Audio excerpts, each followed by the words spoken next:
Saya sudah sampaikan luka batin itu seperti itu, saya sudah sampaikan efek negatif luka batin itu seperti apa, kemudian saya sudah sampaikan solusinya. Banyakin istighfar dengan cara yang sudah saya berikan kepada Anda. Jangan pernah merasa bahwa dirimu sajalah yang pernah disakiti seseorang. Tetapi sekali waktu kamu harus duduk, kamu harus berpikir, kamu harus flashback, ternyata mulut kita, nih lidah kita nih juga pernah nyakitin orang. Tetapi kita nggak ngerasa. Tuh ada orang yang sedang dalam sama kondisinya seperti kamu. Hari ini kamu boleh caci maki saya, ya, karena nggak suka dengan konten ini. Tapi next time ketika kamu ini lakukan berulang, kamu akan sadar ternyata benar yang dikatakan oleh Gus Baraja. Next time, tidak sekarang. Jangan main-main atas doa, karena Tuhan tak pernah main-main atas pengabulan.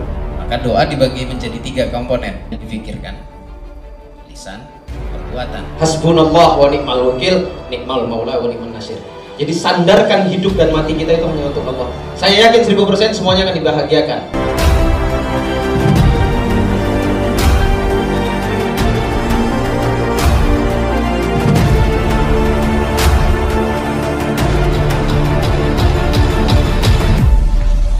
Bismillahirrahmanirrahim. Assalamualaikum warahmatullahi wabarakatuh. Alhamdulillahirabbil alamin. Allahumma shalli wa sallim wa barik hadzal nabiyil karim sayyidina wa nabiyyina wa syafi'ina wa qurrata ayunina wa maulana Muhammad. Allahumma shalli wa sallim wa barik alaihi wa ala alihi wa sahbihi. Terima kasih buat teman-teman yang selalu stay di channel ini. Semakin antusias Anda menonton, maka otomatis akan membuat saya antusias share atau membagikan ilmu-ilmu dahsyat di channel YouTube ini, dan pastinya ilmunya akan bermanfaat untuk Anda. Channel ini selalu membahas tentang dunia motivasi, dunia hukum tarik menarik atau hukum alam semesta, atau sering saya sebut dengan istilah rahasia keajaiban doa. Tentunya semuanya kita kupas secara spiritual. Dan sebelum kita masuk pada materinya, kali ini materinya sangat serius, bahkan lebih serius daripada yang serius ya. Ada 2 hal yang ingin saya sampaikan, yaitu yang pertama buat kalian dalam bentuk ajakan bagi kalian yang bersedia saja ya, yang hatinya benar-benar ingin belajar atau berjiwa pembelajar sejati. Ayo kita sharing-sharing, saya ajak Anda untuk bergabung di program puncak saya, yaitu private school rahasia keajaiban doa yang saya adakan selama 1 tahun maksimal. Itu ya 1 tahun ya. Kalau misalkan dalam 2-3 bulan berhenti atau sudah paham, itu nggak jadi masalah. Banyak hal yang bisa kamu dapatkan di sana.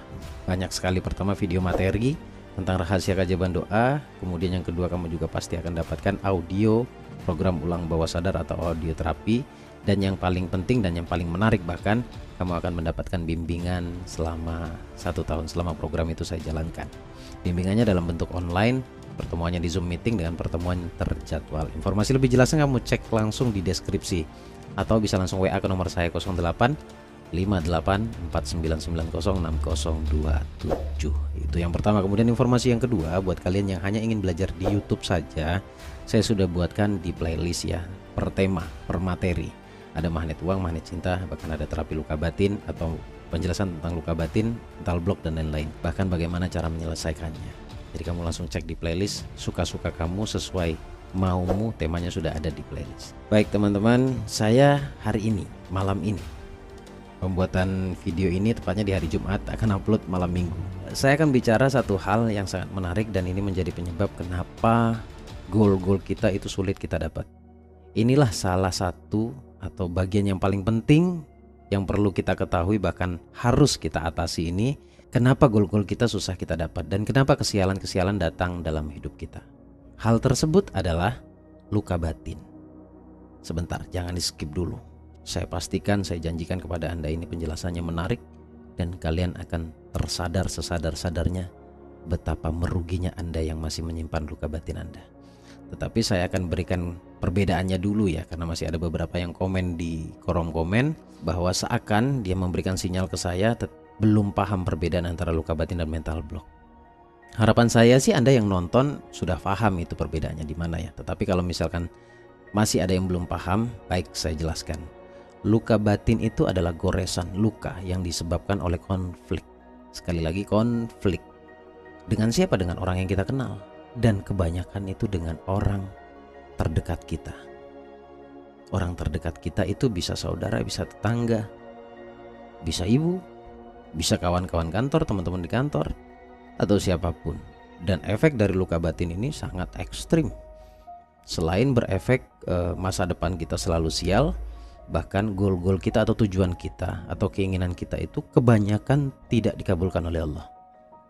Jadi butuh kesadaran di sini. Itu luka batin. Kalau mental block itu adalah sesuatu atau rasa yang menghalangi kita ketika kita ingin berkembang menjadi lebih positif. Itu mental block. Jadi mental yang menghalangi kita untuk bisa berkembang. Nah, rasa-rasa atau mental-mental tersebut jelas Anda tahu. Kalau kamu malas, kamu gak akan sukses. Kalau kamu gak akan percaya diri, kamu gak akan berkembang. Kalau kamu kebanyakan tidur, ya kamu akan loss dari berbagai rezeki, dari berbagai jalan rezeki. Kalau mau nembak perempuan, takut ditolak dan lain-lain, itu mental block. Ya, intinya mental block adalah rasa yang menghalangi ketika kamu ingin berkembang. Sebabnya adalah karena doktrin, dan boleh disebut atau boleh kita sepakat sebab utamanya adalah lingkungan. Lingkungan yang menghasilkan atau memiliki data kemudian kita ambil, kita serap, kita lihat, kita dengar, kita rasa, menjadi sebuah prinsip, kemudian menjadi sebuah habit. Habitnya adalah yang gak berkembang begitu-begitu aja. Dari sini kamu bisa tarik kesimpulan bahwa berbeda banget antara luka batin dan mental block, dan letak perbedaannya pun kamu bisa paham dari penjelasan saya tadi ya. Nah, kali ini saya ingin bicara tentang luka batin nih. Luka batin. Adakah di antara kalian atau jangan-jangan yang nonton video ini masih menyimpan luka pada seseorang, pada mantan, pada suami sahnya masih, pada istri sahnya masih, pada orang tuanya mungkin, pada teman-teman di kantor mungkin, pada saudara, pada tetangga. Tadi yang saya katakan bahwa luka batin itu konflik, hasil dari sebuah konflik dari orang-orang terdekat kita. Gini, luka batin itu merugi, sangat merugi. Banyak di antara kita, sering saya katakan, tubuhnya saja hidup di masa ini, tetapi sebenarnya rasanya, batinnya itu hidup di masa lalu. Kita bicara tentang luka batin, pasti langsung Anda berpikir Anda disakiti, kan begitu ya? Tanpa kita menyadari bahwa ternyata lidah kita pernah nyakitin orang, sikap kita juga pernah nyakitin orang. Jadi yang saya mau sampaikan di sini sebenarnya, selain efek yang sangat ekstrim seperti itu ya, efeknya adalah kesialan mudah datang, goal-goal sulit dicapai. Itu efek ekstrimnya. Jadi menyimpan kebencian itu akan berakibat fatal pada kita, pada diri kamu, pada diri kita yang menyimpan luka batin itu. Sadar gak sadar, luka batin itu gak enak. Punya benci itu gak enak. Tetapi kadang-kadang gak bisa menolak gitu kan, gak bisa menolak. Lalu pertanyaannya, bagaimanakah cara mengatasi luka batin itu? Sedangkan saya ini disakiti Gus. Gak semudah bacot lu Gus. Gak semudah lidahmu mengatakan lupakan luka batinmu, lepaskan luka batinmu. Saya paham. Entah gimana saya harus menjelaskan, saya harus informasikan ke kamu bahwa saya benar-benar paham apa yang kamu rasakan. Bagi teman-teman yang memiliki luka batin, sangat paham saya. Pertanyaan saya sederhana saja. Apa yang bisa kamu dapat setelah kamu menyimpan bertahun-tahun luka batin itu? Adakah kebahagiaan di situ? Karena luka batin energinya negatif, lalu kamu bilang, saya bahagia aja seperti ini. Dari intonasi kalimat atau jawabannya saya bisa membaca sebenarnya. Sangat bisa. Kamu pernah mungkin, atau jangan-jangan kamu sendiri, mendengarkan atau punya prinsip, saya sih sebenarnya gak benci Gus, gak benci saya. Cuma kalau ingat, gimana? Itu masih luka. Itu masih luka. Coba perhatikan baik-baik. Teman-teman, saya minta tolong bersabar karena ini manfaatnya untuk kamu sendiri, untuk Anda sendiri. Adakah dari teman-teman yang merasa bahwa saya ini sudah memaafkan Gus, sudah memaafkan, tetapi kenapa kok masih seperti ini kondisi saya? Gitu. Bicara luka batin, bicara tentang memaafkan. Oke? Memaafkan itu bukan melupakan. Kita tes aja, kita uji.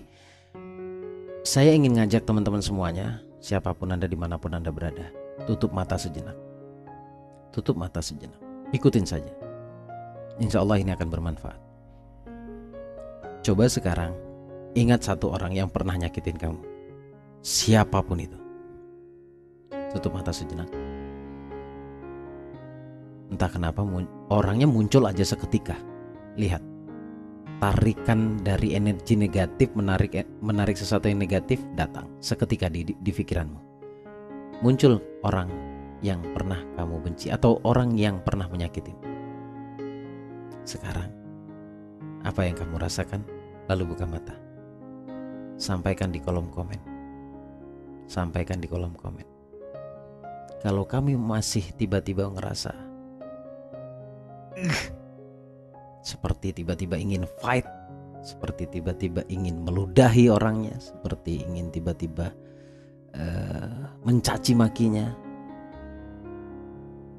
kamu belum memaafkan. Kamu belum memaafkan. Bahkan jauh dari kata maaf. Tetapi kalau misalkan tadi yang saya pandu, saya ajak kamu sedikit untuk menemui orang yang pernah menyakitimu, lalu kamu tidak merasakan apa-apa, ya hambar gitu, kamu masuk pada kategori clear, sembuh. Jadi dari sini kamu bisa tarik ya, bisa ambil kesimpulan bahwa memaafkan itu bukan melupakan, karena pikiran manusia tidak pernah, sekali lagi tidak pernah Allah desain melupakan. Tidak pernah Allah desain untuk melupakan satu perkara. Jadi konsep keilmuannya bukan melupakan. Segimanapun kamu berusaha untuk melupakan sesuatu, entah sesuatu itu kenapa langsung muncul dan bahkan selalu ingat di pikiran. Gini. Kalau teman-teman para penghipnotis atau yang paham ilmu hipnosis, nggak aneh dengan kalimat saya. Semakin kamu berusaha untuk melupakan, entah kenapa kamu malah semakin ingat pada sesuatu yang ingin kamu lupakan. Ini hukum ilmunya yang nggak bisa ditolak. Begitu terjadi ya terjadi aja. Lalu cara menyelesaikannya gimana? Cara mengatasinya gimana, Gus? Semakin kamu tidak mengakui lukamu, semakin kamu tidak mengakui rasamu, rasa perihmu, maka itu akan semakin sakit. Saya tidak dalam konteks mengirim sinyal sakit, tidak ya. Tetapi saya mau pukul Anda deh. Anggap saya sedang mukul Anda. Tapi habis itu saya akan tarik Anda. Lalu saya akan bicara kepada Anda. Sakit kan? Kalau sakit, abaikan semua masa lalumu yang negatif itu. Angkat kaki dari situ. Rubah kesialan itu menjadi kebahagiaan. Rubah benci itu menjadi kasih sayang. Rubah. Maka niatkan dirimu healing, penyembuhan. Oke? Mengakunya kepada Allah, bukan kepada manusia. Rahasiakan bahkan itu dari manusia. Kamu hanya boleh cerita pada dua. Satu, Allah. Kedua, gurumu. Selesai. Gak usah kamu ceritakan rasa sakitmu pada orang lain. Hari ini dia akan mengatakan membela kamu, tetapi boleh jadi besok dia akan menyerang kamu. Saya tidak ngajarin kamu untuk tidak percaya pada seseorang, tetapi berhenti bersandar pada orang lain. Berhenti bersandar pada orang lain, karena yang paling tidak mungkin mengecewakan kita itu hanya Allah. Hanya Tuhan. Anda bertuhan kan? Anda beragama kan? Kembali kepada Tuhan. Kembali kepada Tuhan. Oke? Mengakunya kepada Allah. Akui, ya Allah, saya ngerasakan ada sakit dalam hati saya ini. Saya benci pada si fulan. Saya benci pada si fulan, ya Allah. Saya begini. Ceritakan semua sama Allah. Curhat sama Allah. Tetapi finalnya kamu harus mengatakan sama Allah, ya Allah, ikhlas saya buang semua ini, ya Allah. Saya ikhlas. Saya ikhlas, saya buang. Saya sadar bahwa ini merugikan untuk diri saya. Lalu istighfar. Kalau kamu sudah beristighfar dengan lisan, tetapi tembus ke dalam hatimu. Bohong deh kalau kamu gak nangis. Jadi saya gak pernah ngajarin wiritan itu berapa banyaknya. Enggak. Saya gak pernah, ayo baca istighfar 1000 kali. Enggak, saya gak begitu. Ayo baca hamdalah 500 kali. Enggak, saya gak seperti itu. Ya, kalau ketika Anda bertanya ke saya, berapa kali saya baca istighfar Mas Bagus? Bukan perkara di berapa banyaknya, tetapi perkaranya adalah segimana kamu merasakan istighfar tersebut. Jadi ada jeda. Astaghfirullahaladzim. Ngomong di hatimu, ya Allah, saya pernah berdosa seperti ini. Ya Allah, saya disakiti si fulan.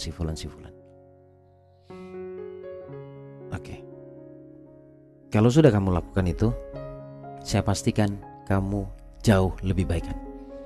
Meskipun tidak sembuh, karena sembuh itu bicara proses. Sembuh itu bicara proses. Saya tahu dan saya paham sekali. Bagaimana caranya merubah benci menjadi cinta, Gus? Kok semudah itu Gus Baraja mengatakannya, memberikan caranya.